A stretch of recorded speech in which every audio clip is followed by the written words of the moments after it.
Preocupación en el regreso a clases presenciales. Más del 13% de los estudiantes carece de escritorios.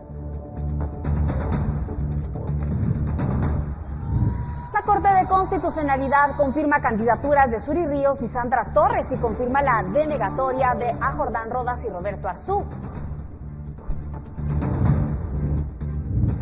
Tragedia en carretera. Accidente múltiple deja 2 personas fallecidas, entre ellas una menor de 2 años.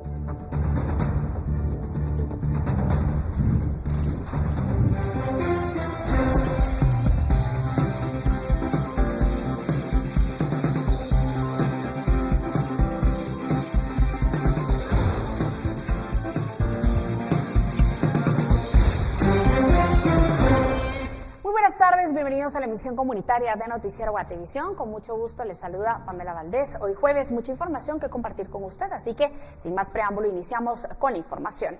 Las autoridades municipales de Santa Cruz del Quiché informaron que los estudiantes de una escuela nacional permanecerán en las instalaciones del edificio municipal durante 2 meses, ya que el presidente les garantizó que los trabajos de restauración en el establecimiento educativo finalizaría en ese plazo. Las autoridades municipales de Santa Cruz del Quiché lamentan la situación de los niños de la Escuela Nacional tipo Federación Tecumumán, quienes actualmente se encuentran en el 3er nivel del edificio municipal debido a que las obras de restauración de su establecimiento educativo aún no han finalizado. Según indicaron, se comunicaron con el presidente de la República, quien les informó que las obras en la escuela se completarán en 2 meses. El señor presidente manifestó el día lunes que en 2 meses tenían terminados los trabajos en la escuela tipo Federación Tecumán. Esperamos que así sea. Comentarles de que directamente con la dirección departamental no tuvimos ningún acercamiento. Fue un acercamiento en coordinación que se tuvo con el director del establecimiento de la jornada matutina, tomando en cuenta que ya las clases presenciales iban a iniciar y no tenían un espacio donde poderlos albergar mientras se trabajaba la reparación, que lamentablemente lleva más de 2 años. Las autoridades municipales señalan que las instalaciones de la municipalidad no son adecuadas para que los niños estudien, pero por el momento es una de las pocas alternativas que tienen. Por su parte, los representantes de educación aseguraron haber verificado los trabajos realizados por la compañía encargada, aunque reconocen que no pueden acelerar el proceso. Empezaron con el salón, que ya casi está un 99%, las aulas ahora están en el drenaje y como le digo, pues ya no serían la institución encargada, ¿verdad? O los que están construyendo prácticamente en verificar, ¿verdad?, el proceso. Para Noticiero Guatevisión reportó Héctor Cordero. Con el regreso a clases presenciales ha aumentado la demanda de maestros, aulas y escritorios. Incluso se ha observado que algunos padres de familia están realizando reparaciones. Andrea Domínguez ha cuestionado a la ministra de Educación acerca de este tema y la ministra ha reconocido que el 13.34% de los estudiantes no tienen escritorios. Padres repararon escritorios que rescataron del cementerio de chatarra, construyeron aulas de lámina donde la temperatura supera los 30 grados centígrados. Falta de maestros o algunos pagados por los mismos padres evidencian el olvido en las escuelas del sector público. La titular del Ministerio de Educación asegura que estas carencias eran de esperarse, pues creció la matrícula escolar. Sabíamos que podíamos sufrir un desgaste porque se iba a incrementar la matrícula y eso con valentía lo asumimos porque preferimos tener estudiantes en las aulas y no estudiantes fuera de las aulas. Entonces, hoy tenemos más estudiantes, claro, hay más necesidades. También resaltó que faltan al menos 400,000 escritorios, es decir, el 13.34% de los niños en el sector público no tienen un lugar donde recibir clases. Obviamente hay la demanda de más escritorios. Aproximadamente tenemos unos 400,000 escritorios que harían falta, que es lo que nos dice el CIR. De estos, el FODES está distribuyendo los que ha comprado y el Ministerio de Educación tiene un proceso de escritorios, se obtuvo una no objeción del BID. Además asegura que el Mineduc no construye aulas, solo hace remozamientos y dio que se viera el lado positivo del retorno a las escuelas y objetividad con las publicaciones. Sí hay escuelas a las que se están identificando en este momento porque gracias a Dios la matrícula creció. Hay que ver lo positivo. Peor sería que las aulas estuvieran vacías. Hagamos educación juntos. No, señorita periodista. Hay que ser objetivos. Revise la matrícula de hace 4 años, no es la misma. Sabían que la Revise demanda iba a crecer, ¿por qué no se han preparado? Estamos en eso. Desde que usted está a cargo de la cartera, ¿cuántos escritorios han comprado y cuántos remozamientos han hecho? Considerando que entonces si ustedes no pueden construir, incluso se ofreció la construcción de varias escuelas durante el gobierno del presidente Alejandro Yamatei. De estas últimas preguntas no se dio respuesta, solo aseguró que están por adquirir junto al Banco Interamericano de Desarrollo más escritorios, pero que esto llevará tiempo, lo que quiere decir que de momento serán los padres y maestros los que tendrán que ingeniarse el espacio digno para que puedan recibir clases los niños. Con imágenes de Roberto López, reportó Andrea Domínguez. Así como ellos también exigen a los maestros que no dejen entrar a los medios de comunicación para poder tomar cómo está la escuelita, también exigimos nosotros como padres de que ellos cumplan con lo que han dicho en entrevistas, que nos han dicho de que están en mejoras, que la escuela, siempre van a la mejor escuela. A tomarse videos y fotos, siempre van a la mejor escuela. Y ahora el Ministerio de Educación también nos prohíbe, ¿verdad?, entrar. Como padres de familia también tenemos el derecho, ¿verdad?, de solicitar lo que nosotros necesitamos, nuestras necesidades, ¿verdad? Los padres de la Escuela Jerusalén en Peronia denunciaron las carencias que sufrían, al igual que otras 2 escuelas. Sin embargo, se les informó que por orden del Ministerio de Educación no podrían ingresar ni los medios de comunicación. Además, los directores fueron advertidos de que serían destituidos si lo hacían. Ante esta situación, se consultó a la titular de la cartera, quien hizo la siguiente afirmación. Yo creo que es importante, respetable y honorable periodista, que usted tenga en cuenta que nosotros no tomamos represalias. Creo que sí, algo yo les he podido demostrar, es que los diálogos permanecen abiertos y que el Ministerio de Educación ha sido muy accesible. Los maestros hacen citas en el Ministerio de Educación y yo los he podido recibir. Yo no me he presentado nunca a una escuela con una medida represiva a ningún maestro. Esa es una situación. En ningún momento se ha informado acerca de esta situación. Ustedes son bienvenidos en cualquier situación, ¿verdad? Los padres de familia de igual manera. En otros temas, el alcalde de Misco, Neto Brand, quien busca la reelección, ha estado realizando remodelaciones en varias escuelas del municipio, como se evidencia en sus redes sociales, y también ha estado regalando útiles escolares. Sin embargo, al visitar estos establecimientos, lo hace portando un arma de fuego y municiones, lo cual es visible para los niños. La ministra de Educación, Claudia Ruiz, ha señalado que esto está prohibido y que se llevará a cabo una investigación al respecto. Al ser consultado, el vocero de la comuna misqueña dijo que el alcalde, como jefe de la policía municipal, puede portar un arma en cualquier lugar y mostrarla, y afirmó que no existe ninguna prohibición en las escuelas. Brand, por su parte, cuestionó quién lo impediría, los guardias o la seguridad del Ministerio de Educación. El jefe de la unidad de medios del Tribunal Supremo Electoral también aseguró que están investigando a varios candidatos sin dar nombres por hacer campaña anticipada, ya que el hecho de dar regalos o inaugurar obras puede considerarse campaña.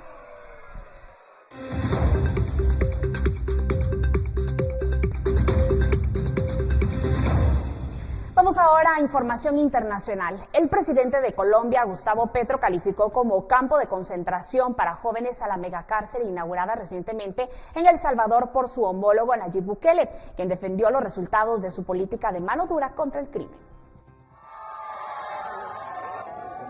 El presidente de Colombia, Gustavo Petro, criticó la megacárcel de El Salvador, en donde el mandatario Nayib Bukele busca concentrar a los pandilleros detenidos. Ustedes pueden ver en redes las fotos terribles, no me puedo meter en otros países, de el campo de concentración de El Salvador, lleno de jóvenes, miles y miles encarcelados, que le da a uno escalofríos. Yo creo que hay gente que le gusta eso, indudablemente, ver a la juventud entre las cárceles, y creen que eso es la seguridad. Y se disparan las popularidades, indudablemente, lo vivimos también en Colombia.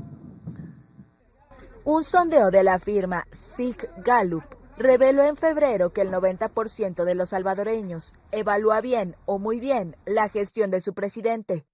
Bukele respondió en Twitter a Petro, y escribió que los resultados pesan más que la retórica. Además, afirmó que deseaba que Colombia logre bajar realmente los índices de homicidios, como lo han logrado los salvadoreños. Petro volvió a responder y aseguró que con universidades, no con cárceles, han logrado disminuir los homicidios. Según dijo, en 1993, en Bogotá, había 90 homicidios por cada 100.000 habitantes y en 2022 la cifra fue de 13 homicidios por cada 100.000 habitantes.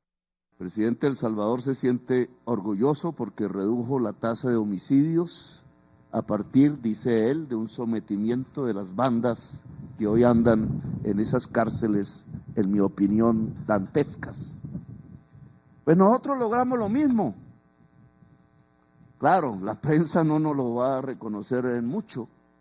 Nosotros logramos reducir igualmente esa tasa de homicidios, de criminalidad, de violencia, pero no a partir de cárceles, sino de universidades, de colegios, de espacios para el diálogo, de espacios para que la gente pobre dejase de ser pobre. Según el Ministerio de Justicia, El Salvador registró en 2022 una tasa de 7,8 homicidios por cada 100.000 habitantes, la más baja desde que Bukele asumió el poder en junio de 2019. El Salvador se encuentra en un régimen de excepción declarado por el gobierno en respuesta a una escalada homicida que cobró la vida de 87 personas entre el 25 y el 27 de marzo del año pasado. La medida permite detenciones sin orden judicial y fue extendida hasta el 17 de marzo. Es cuestionada por diferentes organismos humanitarios por violar los derechos de las personas. Un informe de expertos de la ONU publicado este jueves acusa al régimen de Nicaragua de cometer violaciones sistemáticas de los derechos humanos desde el 2018, que calificó de crímenes de lesa humanidad. Sobre la base de esta investigación, podemos concluir que el gobierno nicaragüense ha cometido violaciones generalizadas y sistemáticas de los derechos humanos que han constituido crímenes de lesa humanidad y están motivados por razones políticas contra civiles desde 2018. Violaciones que, según Jan Simon, presidente del Grupo de Expertos de Derechos Humanos sobre Nicaragua, continúan cometiéndose. Las violaciones incluyen ejecuciones extrajudiciales, detenciones arbitrarias, tortura, remoción arbitraria de la nacionalidad y violaciones del derecho a permanecer en el propio país. Estos no son hechos aislados, sino el producto de un desmantelamiento de las instituciones democráticas y la destrucción del espacio cívico y democrático. El reporte presentado en Ginebra es el producto de una investigación de un año y el resultado de un mandato del Consejo de Derechos Humanos. Sin embargo, los autores de este no tuvieron acceso al país y el gobierno de Ortega se ha negado a reconocerlos. El llamado del grupo y en particular sobre la base de lo que hemos encontrado genera la necesidad de, como lo decía Jan, de llamar a la acción para ejercer lo que se llama el principio de protección. Lo que pide que la comunidad internacional actúe para evitar que se cometan crímenes de lesa humanidad. Argentina, por ejemplo, inició una indagación en donde se activó la jurisdicción universal y que desde ese punto de vista ya tenemos un primer intento en la jurisdicción argentina para la investigación y juzgamiento de estos crímenes. Celia Mendoza, Voz de América, Naciones Unidas. Trabajadores de la mina más grande de América Central se manifestaron en Panamá para pedir la reapertura del puerto de la explotación, el cese de actividades de la mina Cobre Panamá y de su puerto adyacente situados en la costa caribeña del país y operados por el gigante minero canadiense First Quantum Minerals, amenaza con dejar sin empleo a unos 8,000 trabajadores directos y contratistas. La orden de suspender las operaciones de la mina y el cierre del puerto son parte de una prolongada disputa entre First Quantum y el gobierno del presidente panameño Laurentino Cortizo. Como el desenlace del conflicto es incierto, los trabajadores de la minera temen perder sus empleos. Rusia denunció que un grupo de combatientes ucranianos ingresó al sur de su territorio y abrió fuego contra civiles. El presidente Vladimir Putin, que anuló un viaje previsto en el Cáucaso ruso, afirmó que los agresores eran terroristas y neonazis. Los servicios de seguridad rusos y las autoridades locales de la región de Briansk informaron que efectuaron operaciones para eliminar a un grupo de saboteadores ucranianos infiltrado en esta región, situada a unos 400 kilómetros al sureste de Moscú. El balance oficial fue de un civil muerto y un niño herido. Por su parte, la presidencia ucraniana denunció estas informaciones como una provocación deliberada de Rusia para asustar a su población y justificar su ofensiva contra Ucrania.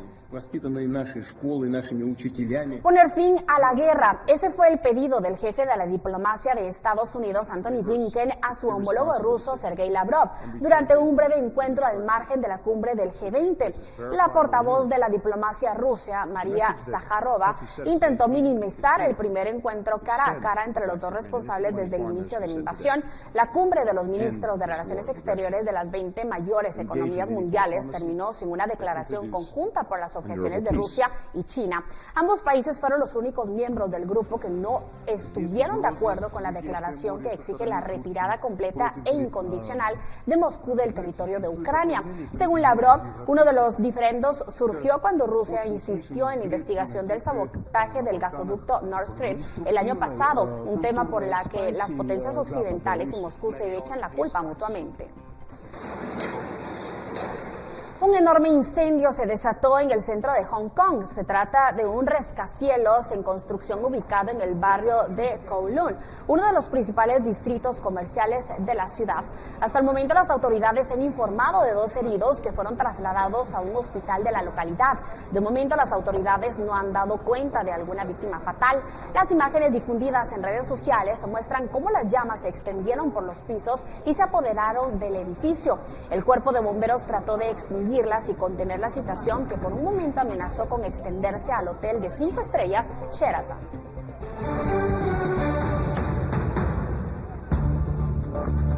La Corte de Constitucionalidad confirma candidaturas de Zury Ríos y Sandra Torres y confirma la denegatoria a Jordán Rodas y Roberto Arzú. Al regresar de la pausa, lo revisamos.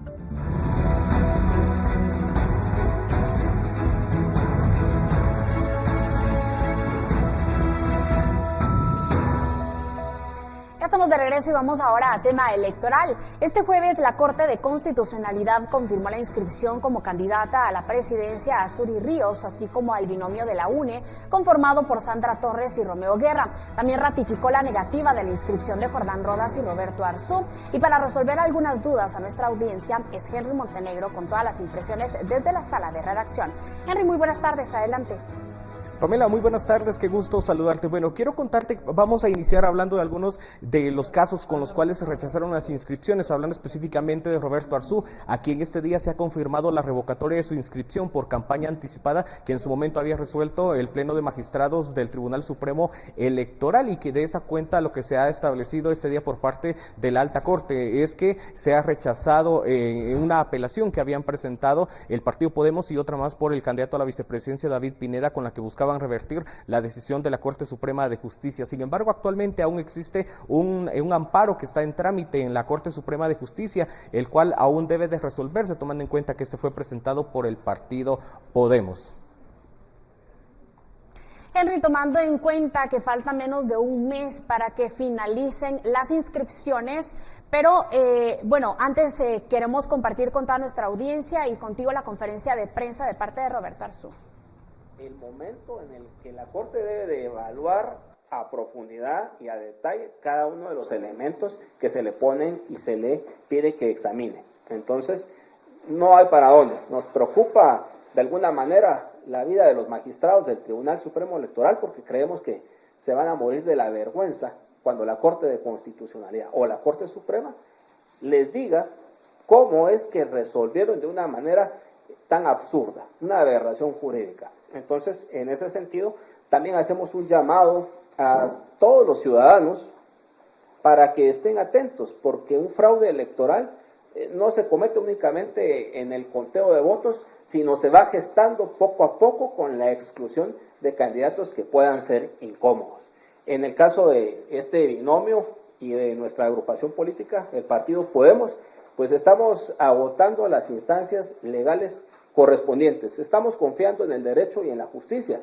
Lo que no podemos garantizar es que las demás personas decidan seguir confiando en el derecho y en la ley, porque cuando la ley no responde, pues ahorían y obligan a las personas a realizar acciones desesperadas. Y ese es un llamado a los magistrados encargados de velar por la Constitución y por el proceso democrático. Cedo en este momento la palabra a Roberto. Gracias, licenciado. Bueno, miren, el tema legal es totalmente ridículo. O sea, si bien podemos entender que los amparos provisionales no conocen a fondo los temas, a pesar de eso, los amparos presentados por nosotros son tan claros que aún así no hay excusa de no haber aprobado el amparo provisional. Y peor aún, que tanto el Tribunal Supremo Electoral, sus 5 magistrados, el registrador, los 13 magistrados de la Corte Suprema de Justicia y los 7 magistrados de la Corte de Constitucionalidad, casualmente votaron unánime ante tal aberración legal. Sí, por ende, tenemos que ser muy claros con todos ustedes, con todos los guatemaltecos. Esto es ya un fraude electoral, solo el hecho de estar haciendo lo que están haciendo. Y lo venimos cantando hace meses, que existe una alianza clara. Escúchenme bien, una alianza clara de este grupo criminal del Pacto de Corruptos, encabezado por el presidente Yamatei, el CACIF con los grandes empresarios que quieren seguir con sus monopolios, sus privilegios y con sus abusos, como los banqueros, como las farmacéuticas, como los... Bueno, y es que lo que acaban de escuchar es parte de la conferencia de prensa de Roberto Arzú, esto luego de que se declarara sin lugar 2 apelaciones que había presentado. Y es que además este día la Corte de Constitucionalidad confirmó las inscripciones de Suri Ríos y también del vicepresidenciable de la UNE, Romeo Guerra, contra quienes se habían presentado apelaciones. Pero hablando del otro caso, que en cuanto a inscripciones negadas, hablamos del Movimiento para la Liberación de los Pueblos y el exprocurador de los Derechos Humanos, Jordán Rodas, a quien se confirmó que se le ha rechazado su inscripción. Esto derivado de que en su momento el Tribunal Supremo Electoral argumentó que su finiquito no tenía validez. Sin embargo, tanto el exprocurador Jordán Rodas como también el actual magistrado de conciencia, José Alejandro Córdoba Herrera, se pronunciaron este día. ¿Y por qué esta relación? Y es que derivado de que el actual procurador de los derechos humanos fue quien presentó una denuncia y la cual en este caso ha generado que no se pueda inscribir a Jordán Rodas como candidato a la vicepresidencia del país. Pero vea usted qué es lo que dijeron ellos.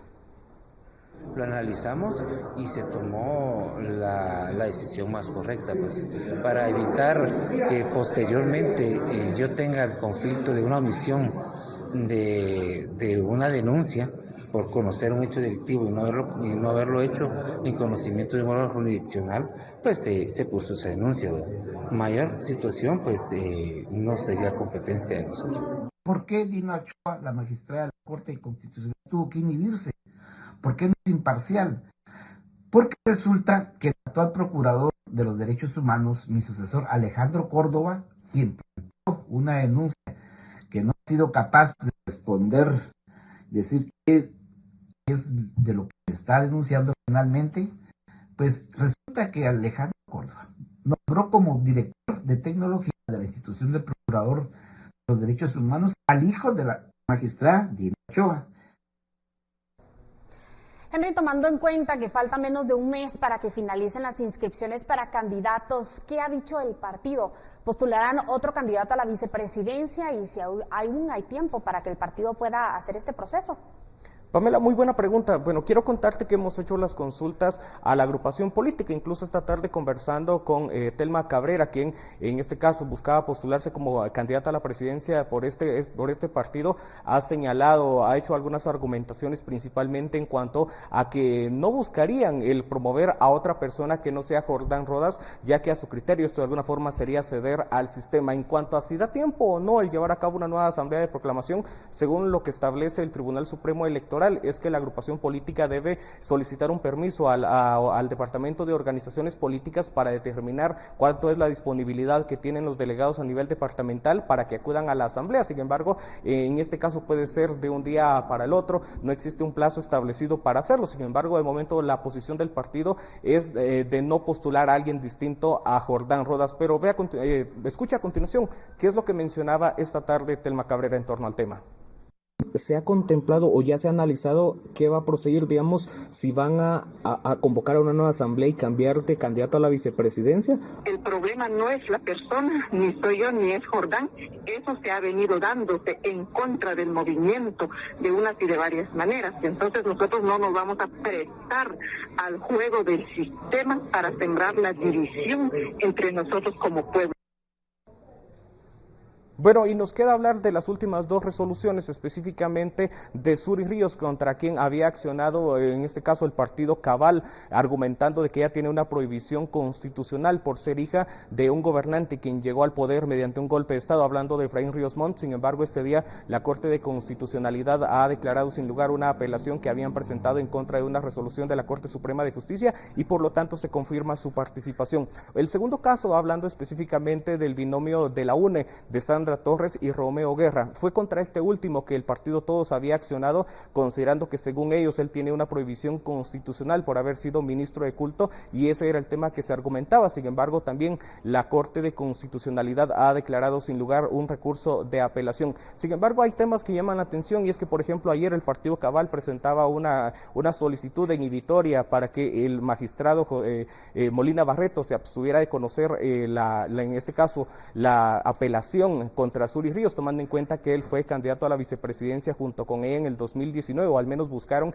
inscribirse. Sin embargo, dentro de la conformación de este día del Pleno de la Corte de Constitucionalidad, él formó parte de los magistrados que firmaron esta resolución. Esto ha sido alguno de los temas que han salido, así como también de algunos quienes cuestionaban que no se ha inhibido la actual presidenta de la Corte de Constitucionalidad, Dina Ochoa. Pero a grandes rasgos, esto es lo que ha pasado en tema electoral este día por estas resoluciones que han confirmado, y también tanto inscripciones como el rechazo de la inscripción de algunos candidatos. Este es parte del reporte, Pamela. Regreso contigo al estudio. Muy buena tarde. Gracias, Henry, por compartir con nosotros esta información. Sin duda alguna hay que descenebrar bastante estos 4 casos, así que a nuestra querida audiencia lo invitamos a sintonizar la emisión estelar con más información de este tema. Y bueno, los partidos Viva y Unión Republicana fueron sancionados por el Registro de Ciudadanos del Tribunal Supremo Electoral por el uso de los postes públicos para colocar afiches posterior a la convocatoria de elecciones, ya que según el Tribunal Supremo Electoral hay una prohibición para hacerlo en esta fase del periodo electoral. En el caso del partido Viva, recibió una sanción de $75,000, igual a unos 586,000 quetzales, mientras que el partido Unión Republicana fue castigado con una multa de $50,000, equivalente a unos 390,000 quetzales. En el caso del partido Viva, su secretario general Armando Castillo señaló que presentarán los recursos legales, ya que considera que posterior a la convocatoria de elecciones se puede hacer uso de los postes y justifica que nunca llamaron al voto. Mientras tanto, el partido Unión Republicana se está aún a la espera de un pronunciamiento. Este día los fiscales de los partidos políticos aprobaron con el Pleno de Magistrados del Tribunal Supremo Electoral la distribución de la campaña en los medios de comunicación. Se fijó en 90 millones de quetzales para la primera vuelta, lo que significa que cada agrupación política podrá usar 3.2 millones de los fondos públicos para difundir sus mensajes, según lo establecido.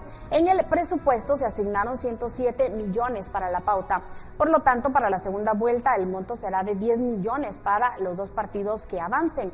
En total se pautarán más de 95,000 anuncios de televisión, 243,000 espacios de radio y más de 1,000 publicaciones en prensa escrita. Asesoría, apoyo, asistencia 24/7. Hoy celebramos 19 años de brindarte un servicio clase A. CFS Corredores de Seguros.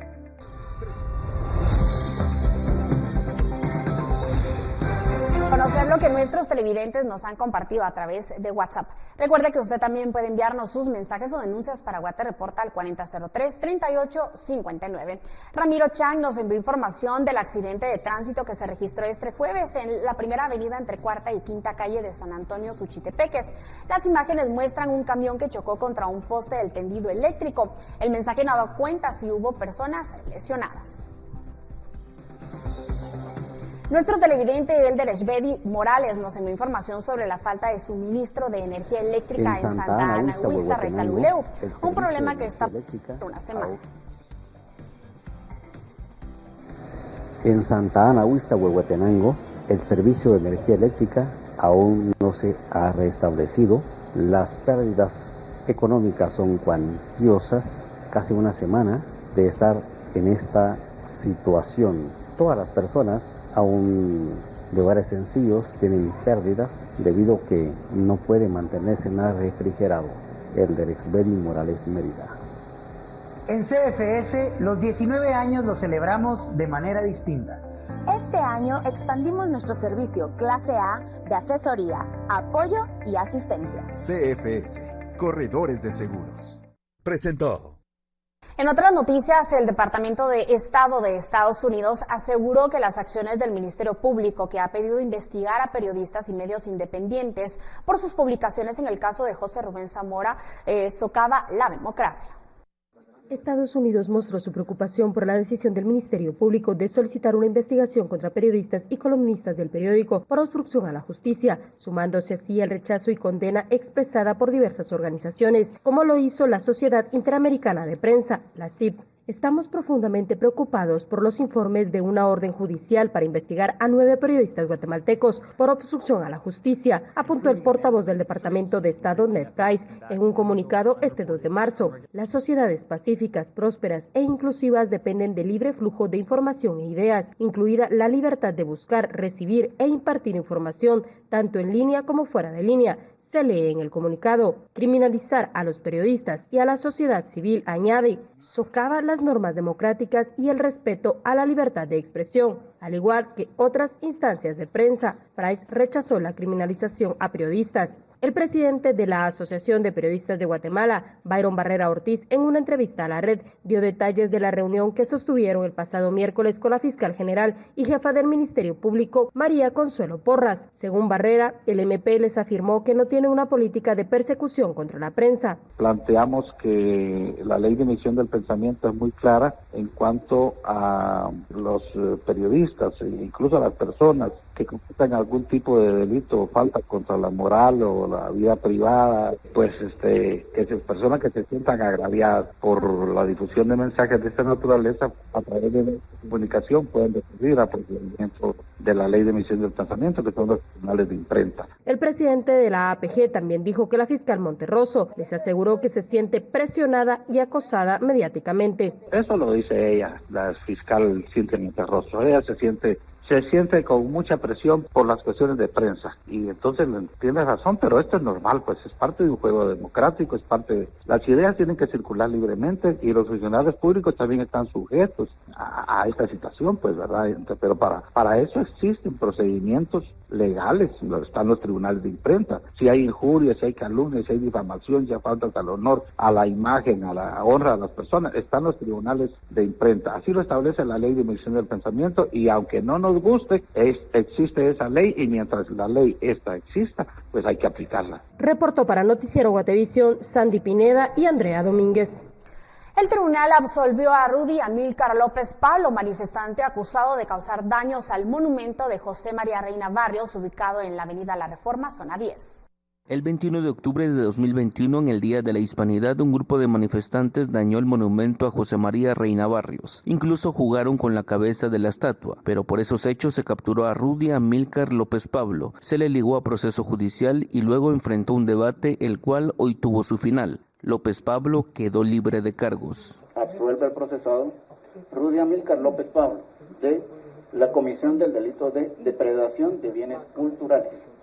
por lo considerado, por lo que lo deja libre de esta imputación. La absolución del juez se basa en carencias que tuvo la investigación y acusación del Ministerio Público. Una de las irregularidades fue con los testigos policías. Estas contradicciones definitivamente no logran despejar las dudas que surgen y que aún persisten al día de hoy en mi mente en relación a lo ocurrido y más que todo en relación a lo que le consta a los agentes de Policía Nacional Civil y que a esta sala de audiencias bajo juramento de ley se presentaron a declarar.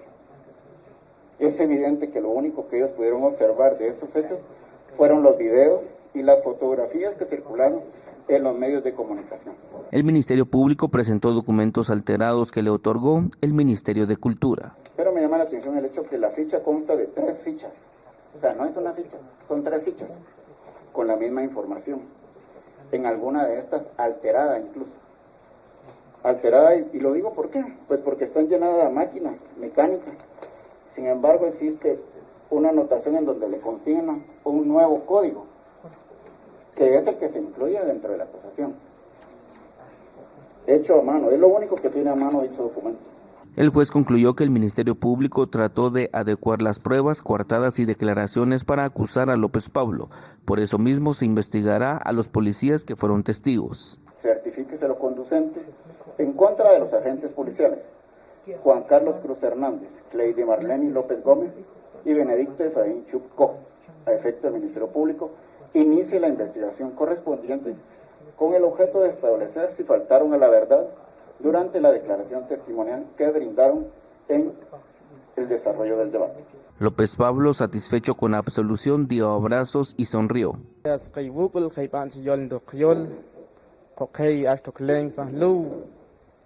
El 12 de octubre de 2021, en sección que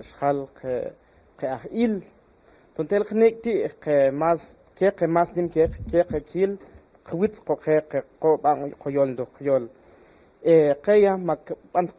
justicia.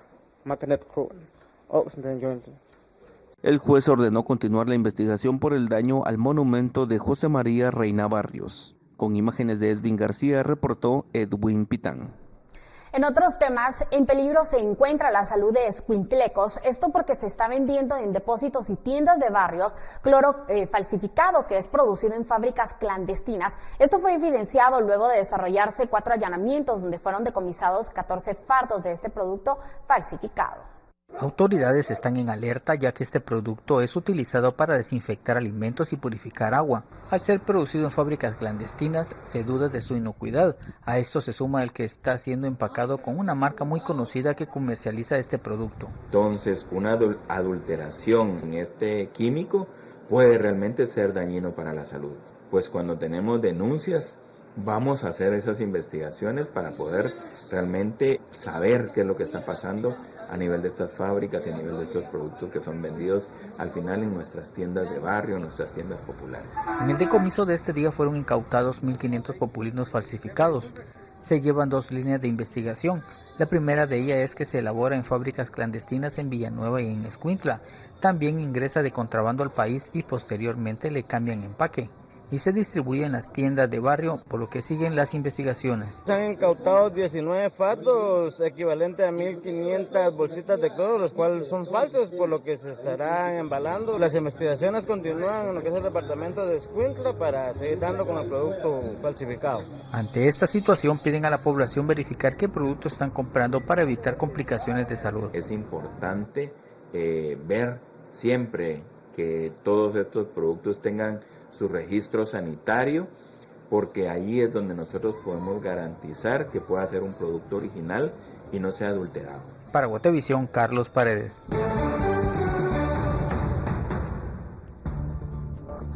Accidente múltiple en la ruta hacia Ciudad Quetzal deja 2 personas fallecidas, entre ellas una menor de 2 años. Ya volvemos con esto.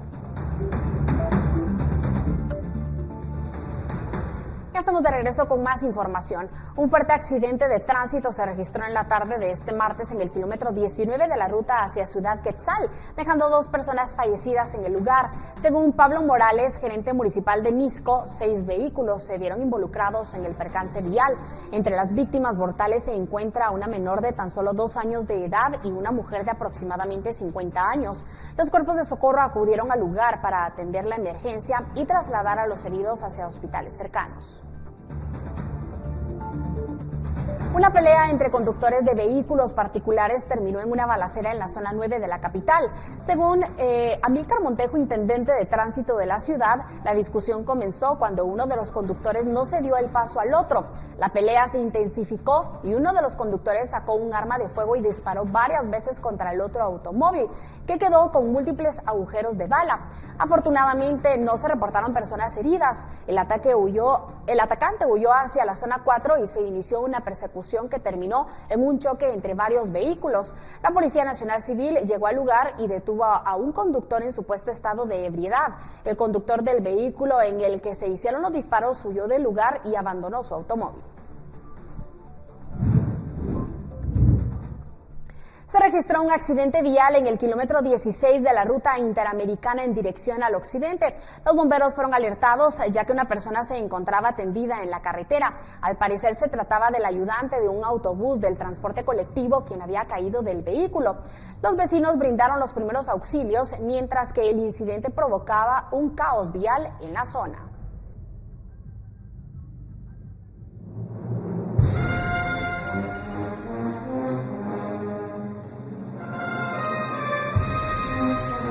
Cambiamos de tema. En Chiantla desempolvan los trajes, los personajes ya se dejaron crecer la barba, mientras que los integrantes del club entusiasta cuchumateco ya iniciaron los preparativos porque este año se realizará la representación de la vida, pasión y muerte de Jesucristo en las calles de la pintoresca Chiantla. May Castillo tiene los detalles.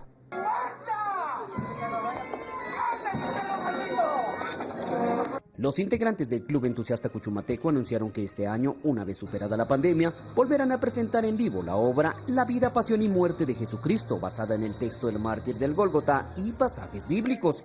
Esta representación es la más importante no solo por su aporte artístico, sino también por el mensaje que se busca transmitir en cada edición. Estamos presentes para poder compartir con ustedes esta información muy importante a nivel departamental, nacional e internacional hasta donde llegue.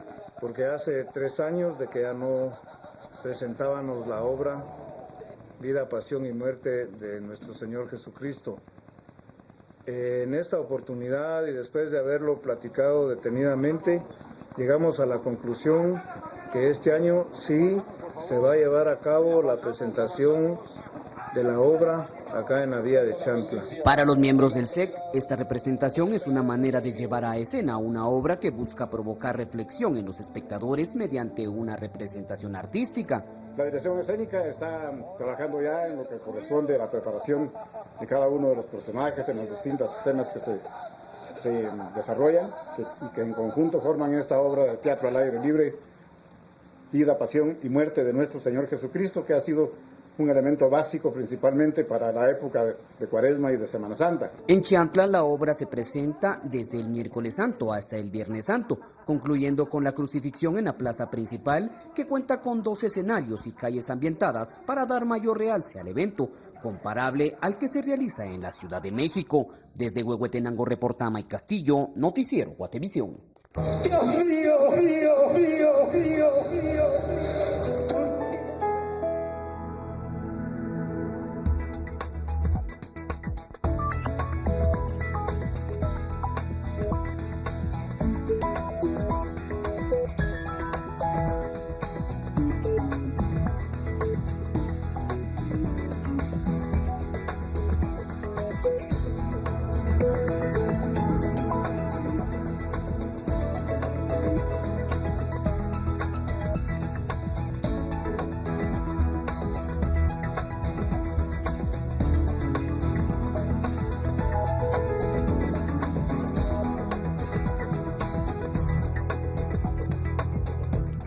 otras novedades, un cohete de SpaceX con 2 astronautas estadounidenses y un cosmonauta ruso y un astronauta emiratí despegó este jueves rumbo a la Estación Espacial Internacional después de que el lanzamiento del lunes fuera cancelado a última hora.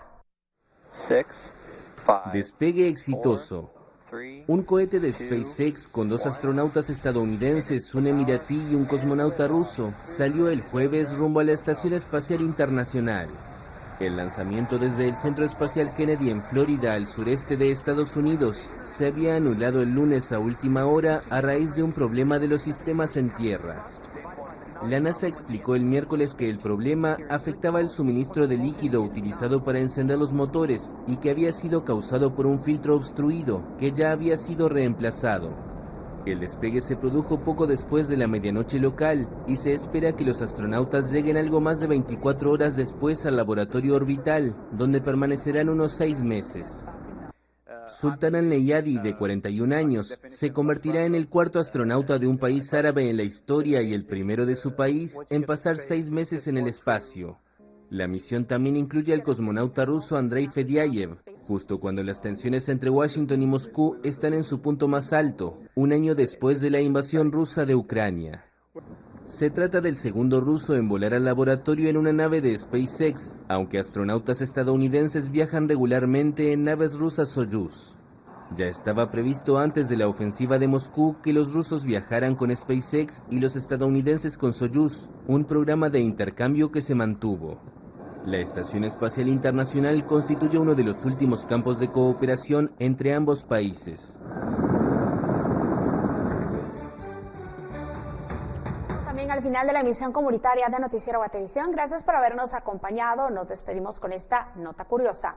Una chica estadounidense amante de los animales tiene de mascota a 3 osos perezosos a quienes les encanta acurrucarse, pintar e incluso ha logrado vender más de 4,000 obras de arte. La pareja de perezosos tienen un bebé llamado Pancake y pasan la mayor parte del tiempo juntos en familia. La dueña de estos mamíferos comenta en sus redes sociales que le ha sorprendido el entusiasmo que tienen sus mascotas con la pintura y el dibujo. Mi nombre es Pamela Valdés, que tenga la mejor de las noches.